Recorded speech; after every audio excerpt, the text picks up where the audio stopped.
So, welcome everybody. Before I get started, I just want to do a quick introduction for Dan Draper.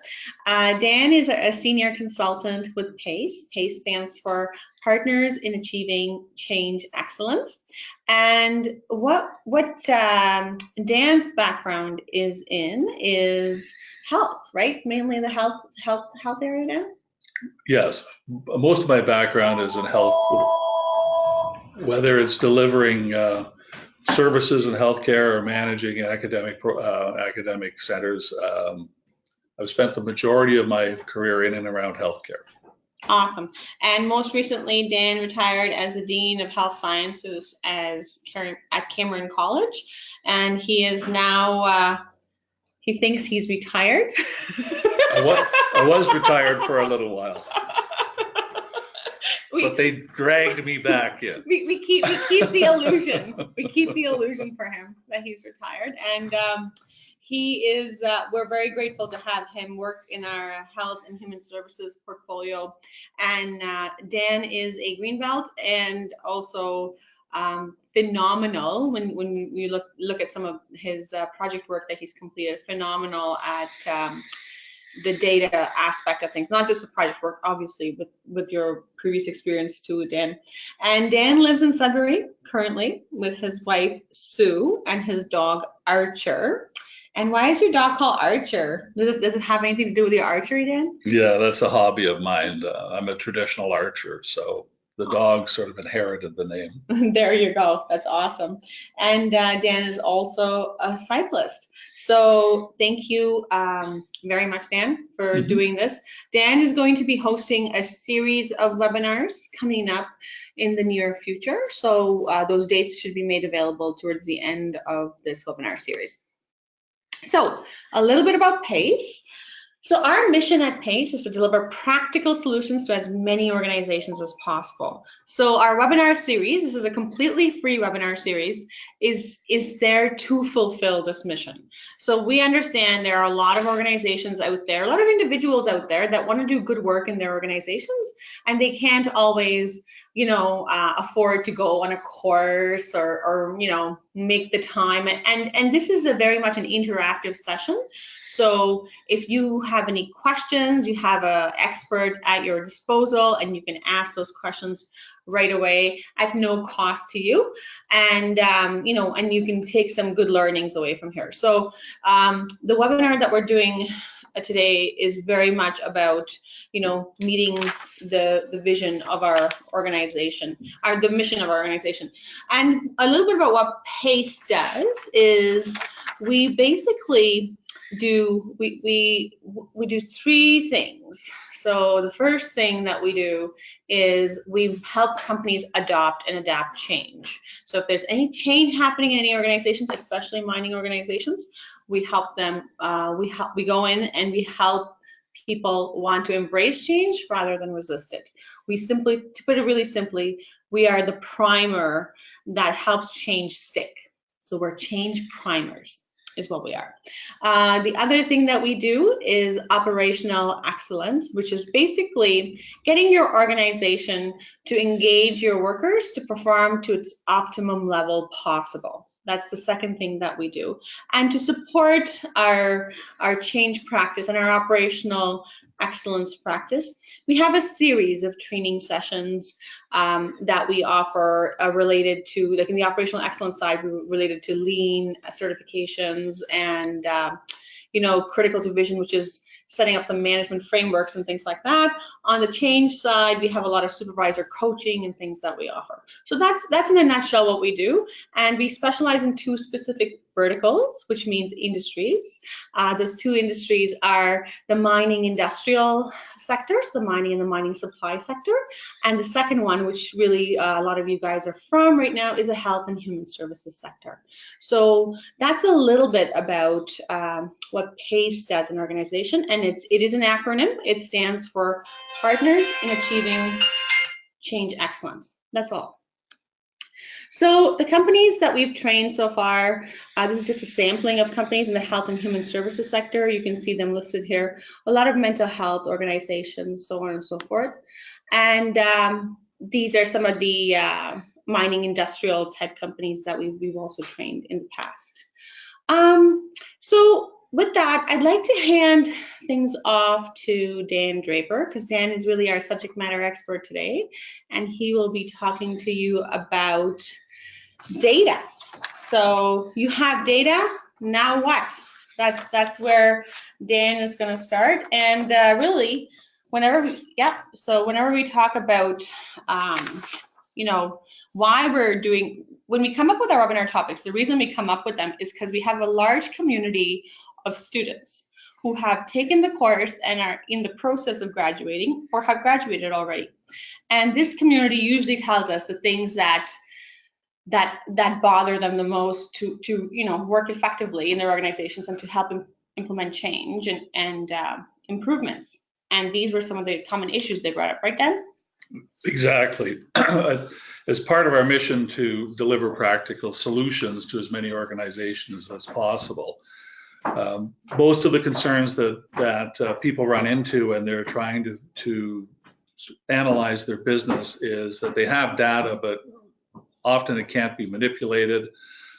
They can't get to the data from where they are. Sometimes the amount of data is overwhelming, or parts of it are missing, or it's not entered consistently. So those types of issues arise. They're not uncommon. And today what we're trying to do is perhaps lift the veil on some of the mysteries that cause that, and how to get data that you can actually turn into information and make your business better, or uncover some of the issues that you may be having.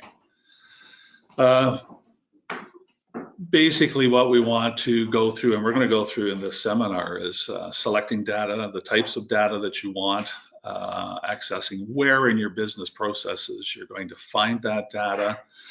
For those that are collecting data that's continuous, you may want to statistically get the appropriate sample size, which is sometimes an issue. People either pick too much data and then have a hard time analyzing it, or they pick data data set that's not large enough to really speak for the issue at hand from a statistical sense. There are some definitions that we're going to go, that will be obvious as we go through this teleconference, or pardon me, a webinar, that will help you with understanding some of the jargon that's associated with data. We're going to talk about defining the data capture method, because if you don't have a plan to capture the data, then you probably won't capture what you need to analyze and provide the best answers for you. How to best collect data, and how to instruct people to collect data, and then finally to analyze some of the data collected. I think it's an important caveat to realize that this is going to be an overview. We can go extremely deep in this process, which is not something that I can cover in the space of an hour, but maybe on future webinars. So today's deliverables is to talk about, obviously, a business systems model, and to use that model to describe how and where you want to collect data.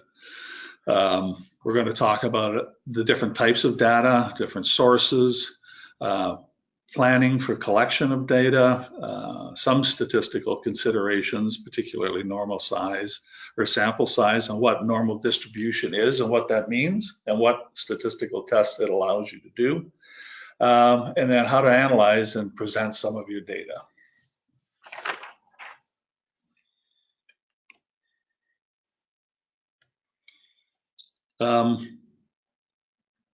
And I'll also talk about some of the visual displays that you can use. And as they say, a picture's worth 1,000 words. So obviously, if you can display your data in a way that's simple and easy for your customers and people that are working with you to understand, then so much the better. It makes it a lot easier. I think the first thing that we need to talk about is in any business process and in an improvement process, to do it well and through lean and some of the philosophies of lean, it's really a scientific process. Obviously, there's an issue that's been discovered. We make a change, and then we evaluate what that change, what the output or the outcome of that change was. in Lean is the plan, do, check, and act. And what this webinar is most concerned with is the check, act, or evaluate component of that cycle.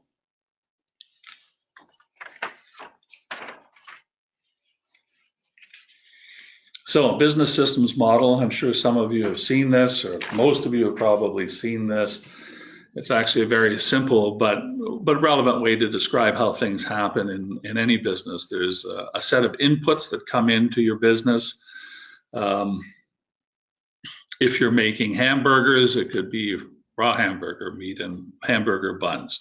The process is what's inside your business that actually turns those raw inputs into something that your customer wants. So the process could be cooking, it could be making patties, it could be making sure that you have condiments available, that sort of thing. And the outputs are obviously, in this example, hamburgers.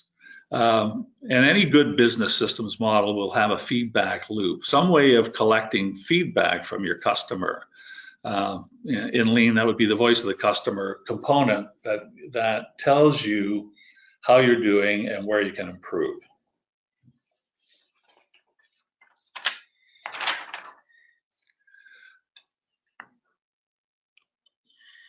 So input data can be a variety of different things. It can be the speed of a process or speed of delivery of consumables for your processes. It could be cost, it could be quality. It represents independent variables that your business is going to operate on. And it is things that are coming into your business. Quality issues provide an early warning about problems, with outputs and cost of information. I mean, really, the inputs are often part of the key to finding root cause of the problems that are there. So, the other type of data that we deal with is data that's generated within the processes in your business, and it is also an independent variable to a degree, an X-type data. And I'll explain the difference between X and Y data in a moment. But it measures the the cost performance at key points in any of the steps in the process that convert your inputs into whatever the product or services is that you're providing to your customer. And the output data, which is the dependent variable, is really the baseline for your analysis. It provides information on the needs, the quality, speed, and cost of your products. It really provides the best indication of overall processes, of the overall performance of the processes of your business. So the output data is often what we are gathering as the dependent variable, as the outcome of what we're trying to examine. And on any graphing relationship, the independent variables, the inputs and the process variables traditionally go on the x-axis, and the output variables are on the horizontal axis. So you would say, if we used our hamburger example, the hamburger coming in, x-axis, should relate to hamburgers, completed hamburgers going out on the y-axis, and it would be a linear relationship, or at least somewhat linear. And I mean, the idea is if we're bringing in more raw hamburger, and less hamburgers are going out, then we've got a problem in inventory somewhere within the process of our business. The other thing I wanted to talk about was the general types of data, because it is important that people understand the language that they're going to run into. And there's really three types of data. Continuous data is data that's measured, and I have sort of a graphic there of a ruler. It's what we deal with traditionally, and it's numbers that are divisible. So you can have 1 or 2 or a number of increments between 1 and 2. And it differs from discrete data, for example, the roll of a dice, or Likert scales, where we're pick a number between 1 and 5 to describe your satisfaction with a product. Continuous data can have any number of subdivisions between 1 and 2, but if you roll a dice, you can get a 4 or a 5, but there is no such number as 4.5 between the data points. And how we handle those two types of data is important. Ordinal data or attribute data could be nominal. If I was going to speak to an example of nominal data from my past, I would say it may be the programs that are selected by students. It's not ordered in any particular sense. There's no ranking of it. It's just, Bob asked for a psychology course, and with it he took a few other electives, and Sally took something different. The other part of attribute data is ordinal data, and I have a sort of illustrated by the ladder, where the ladder is indicative of, say a squash ladder. So you might be, at a rung in a squash ladder. It doesn't mean that you're, the third best in the world, or you're significantly or some quantifiable number different than the person that's on the rung below you, or away from the person that's on the rung above you. It just means that in that squash ladder, you have a place.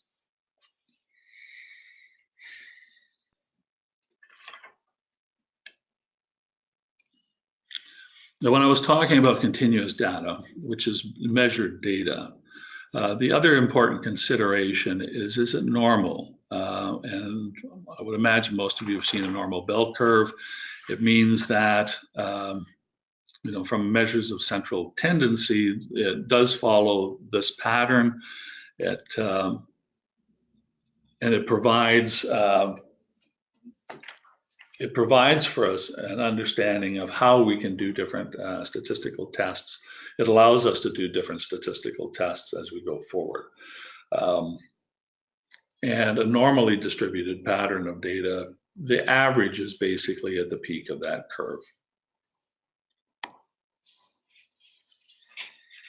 So, the data collection plan. There's a few steps to it, obviously, to decide what data to collect. Decide on the, is the data continuous or is it discrete? And if it is, then we have to, think forward as to how we're going to analyze it. Decide on stratification factors, determine which X factors are relevant or related to the Y outcome that we really want to measure. That you want to study, and create specific measurements for each factor. Do we have data for the outcome that we really want to examine? Develop operational definitions, really that just is clear instructions on how you want to take particular measurements so that the collection of data is consistent. And that sometimes is an issue that companies have, where they start collecting data, but there's subtleties in the collection process that you're getting apples and oranges mixed in with the data that you have, and it obviously doesn't lend itself well to analysis. And again, what type of data to collect? Is it continuous data, where we can use parametric statistics, or is it discrete data where we have to use non-parametric statistics to do our analysis? So once we have those ones, we want to obviously determine the needed sample size. Again, is it normally distributed, or is it is it discrete data? One of the issues with selecting a sample size, you have a population of data, whether it's your business process or your inputs generating outputs, and it probably produces a large population of results. What you want out of this is to be able to select a sample that represents that population. So you don't want to analyze all the data. You want to basically analyze a statistically representative sample. And where people sometimes get into trouble is they use their own judgment and say, well, 20 or 30 different pieces of separate data should describe the population. And really that may or may not be true, may or may not be subject to bias from the person that's making that decision. It could have financial implications, like 30 is, affordable, 130 might be more expensive, and do I want to, apply that much budgetary resources to this process? But really what you want is a statistically correct sample, because otherwise anything that you infer from your sample may not represent the population at large. I didn't want to spend too much time on the statistical aspects, other than for continuous data. So that's again the data that I described as part of a ruler. There is a formula where n is the sample size that you want. 1.96 is a confidence interval of 95%. So you want 95% assurance that your sample size is going to meet or resemble the population that you're looking to evaluate. The S, my poor handwriting, is actually the standard deviation. It's an estimate of the standard deviation of your population. And the delta, or the triangle at the bottom, is the level the precision that you want. That's for continuous data. It changes slightly for discrete data. Again, that's like the roll of a dice or Likert scale data, on a scale of 1 to 7 or 1 to 5. Pick 1 or 2 or 3. It changes somewhat in that the p-value here is the proportion of the process that is under consideration or is considered defective, and the delta at the bottom is the level of precision required. So it's pretty much the same formula, almost the same, but slightly different.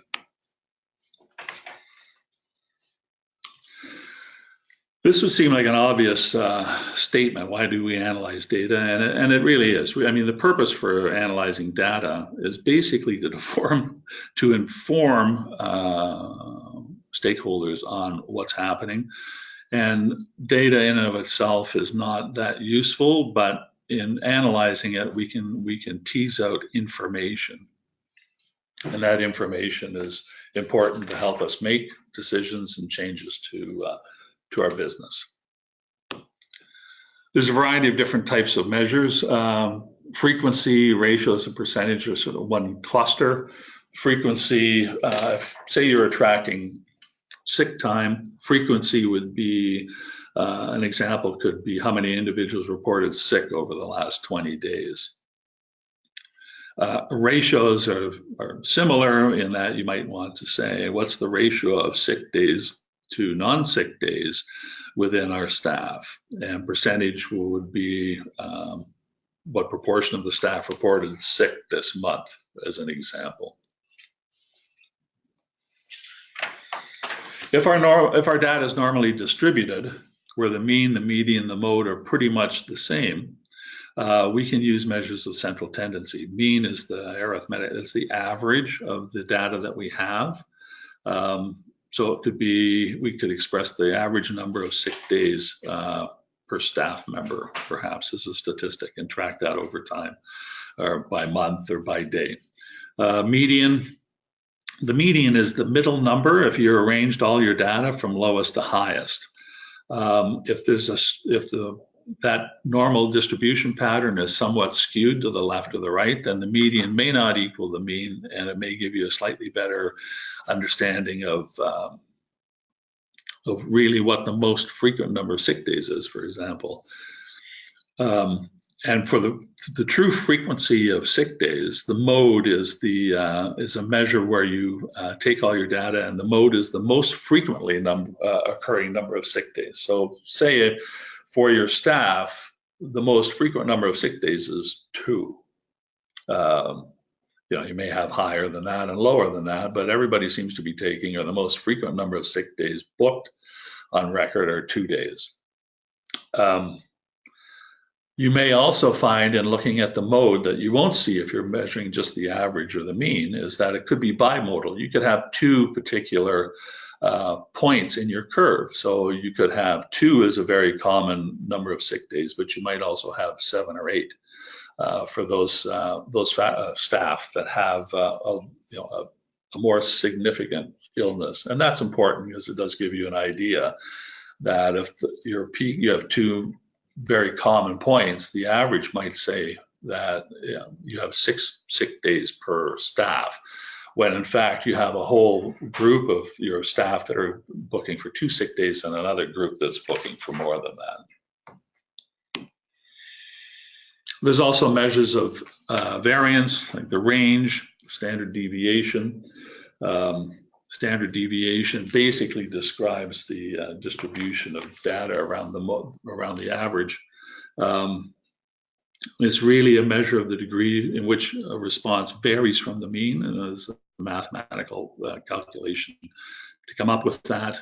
And another, I'll mention standard deviation perhaps a little more when I talk about control charts. Another type of measure that people sometimes use are scatter diagrams, and I'll show an example of that. Scatter diagrams basically are used to compare an independent and a dependent variable, an X and Y variables that may not be related. And if you graph the two of them against each other, one on the X, one on the Y axis, you may see patterns emerging that aren't obvious in other venues. So most of the charts that I'm going to show you, in fact, I think all of them are easily built in Excel if you have Excel. If you need instructions on if you're not sure how to do it, there's more than enough. The age of the internet, you can go to YouTube and they'll be more than happy to have to show you how to build line charts or other types of graphs in Excel. Histograms or bar charts, you may want to, our example is ice cream sales on days of the week.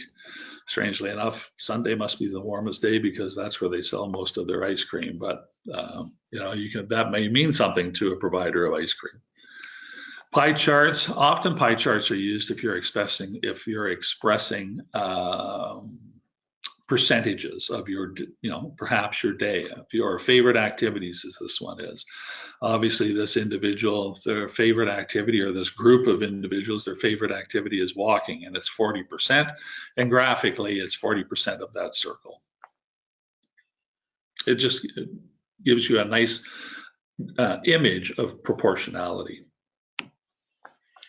Another type of graph that you can use to describe a sample could be annual salary range in this one, where the lines indicate the range and the averages are expressed as the colored bars, and the variation with that average. So, you could have, as a data scientist, which is the first one, a substantially, one data scientist out there is making quite a bit more money than the average data scientist, and certainly a lot more than the lowest paid data scientist. So again, it's just a way of describing different facets of information.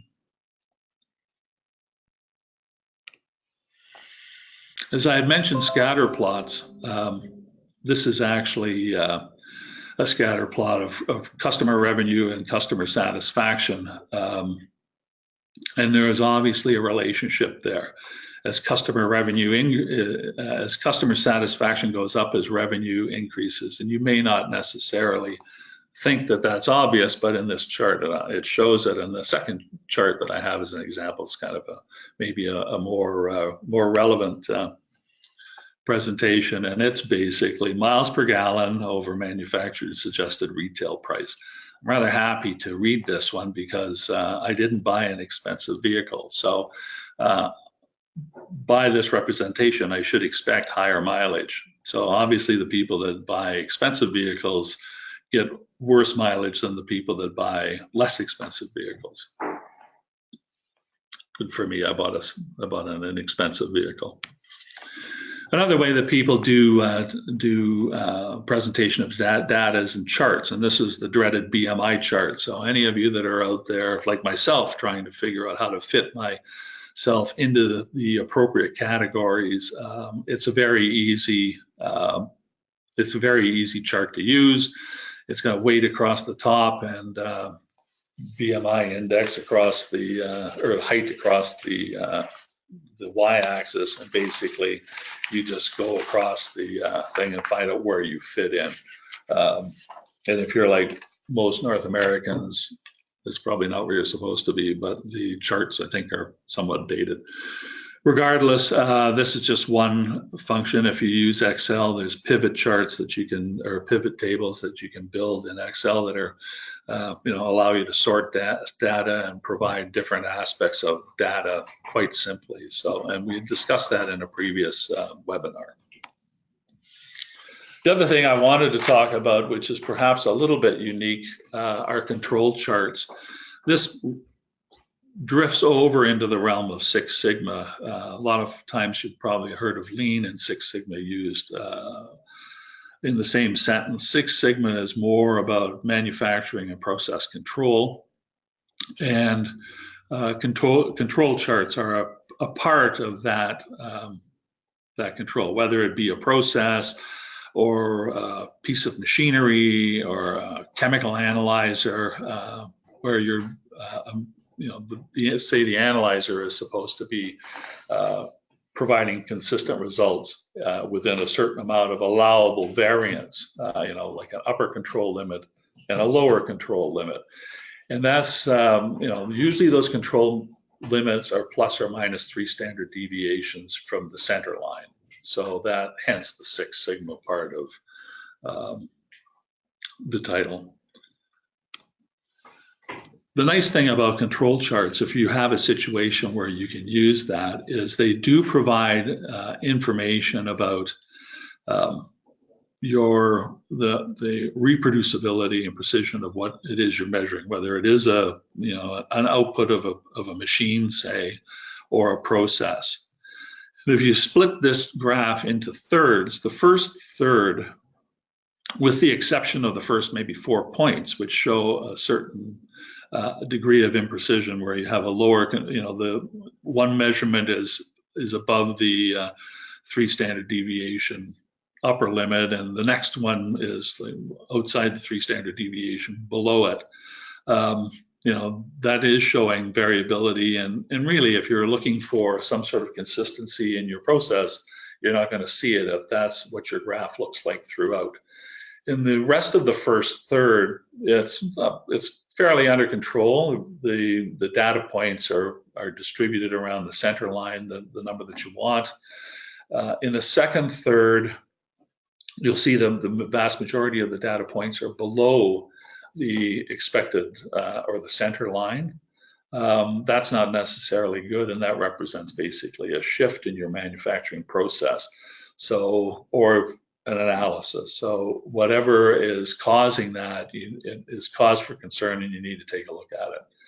The last third basically looks at a growing shift, positive shift in your data. So if you were measuring a particular parameter, and those points represented controls, then what is happening is you're getting an erroneous result over time, because what should be your center line is actually increasing over time. So you can use those types of data to basically look deeper into the processes that you're trying to determine. And finally, I think in all of this, the analysis or interpretation and presentation of data really speaks to, you really have to look at what is the issue, and what is the issue as it relates to your customer, or VOC, the voice of your customer, because that's really the goal. You want to always tie the information to your best outputs, whether it's a service output or a mechanical output, whatever it is that you're measuring. It's basically you're undertaking this data to improve the outcomes ultimately for your customer and make your business more profitable. That basically concludes my presentation. We have another greenbelt session coming up here in Sudbury on May 9th and 10th, so I'll put a plug in for that. If you're interested, please contact us and register for the register for that session. And again, it's pulling it together. Pool planning, which is going to be May 2nd with Neha, who you met earlier in this webinar, and the time is listed there. So I guess at this point, I would ask if you have any questions, and I'll just ask for some support here on how I can delineate those questions and see what we've got.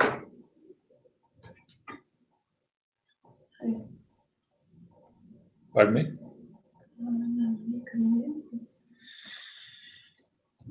How do I see that here? As this is my first, I'm not exactly sure of what button to click here, so I'm going to ask for some assistance.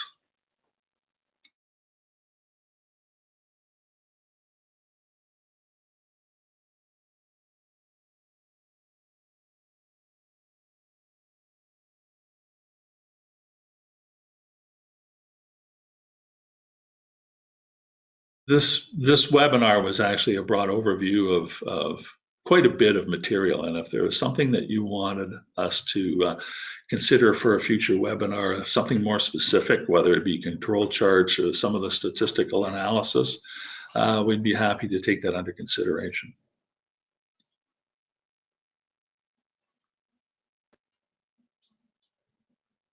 So I'll give you a few minutes with that.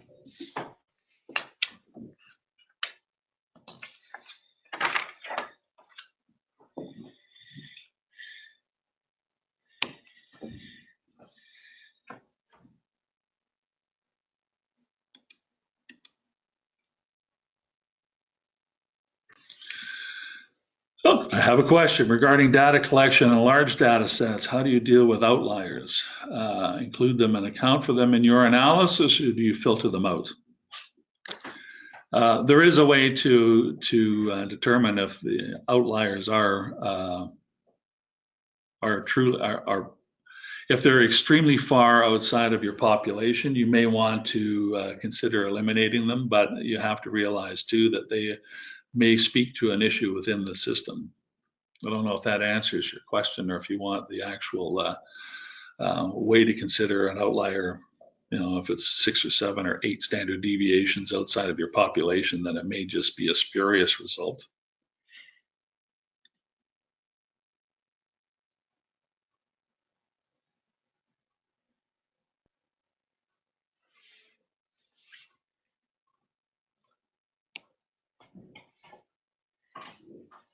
And how do I get this slide?